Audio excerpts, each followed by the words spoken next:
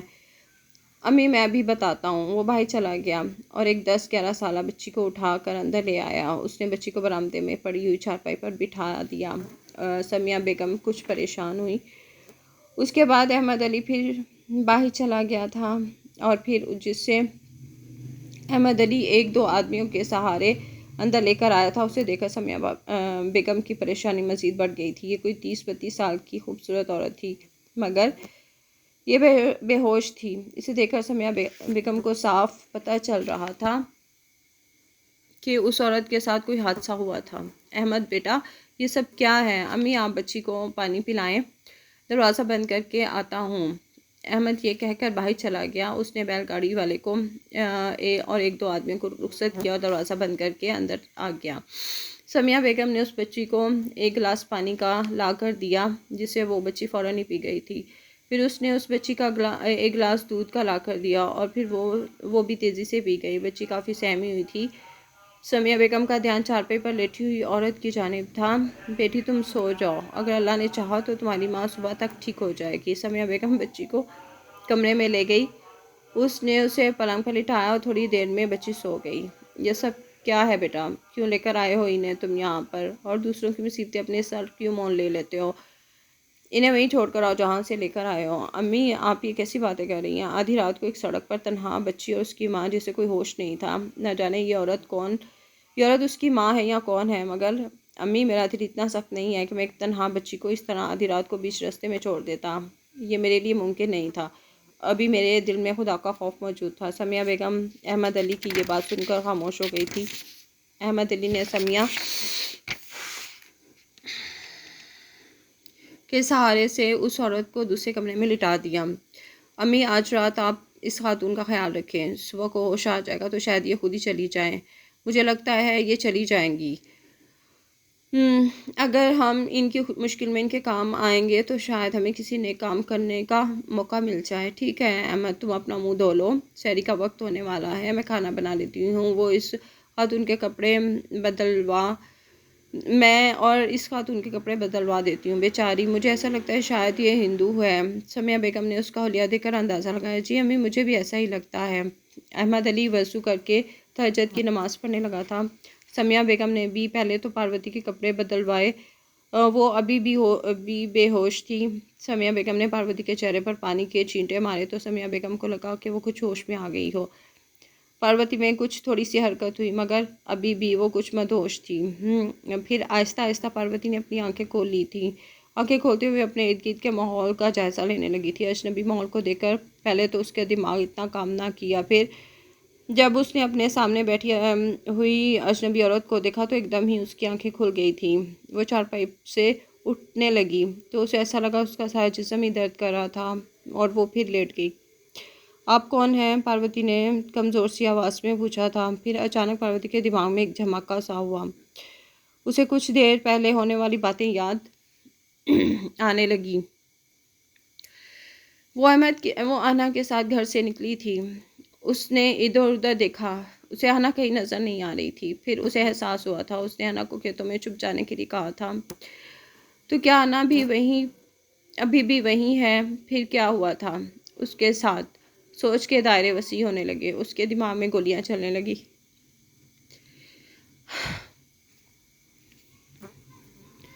اجنبی مردوں کا ایک ایک چہرہ اس کی آنکھوں کے سامنے آنے لگا۔ وہ 6-7 چہرے تھے جو اس کے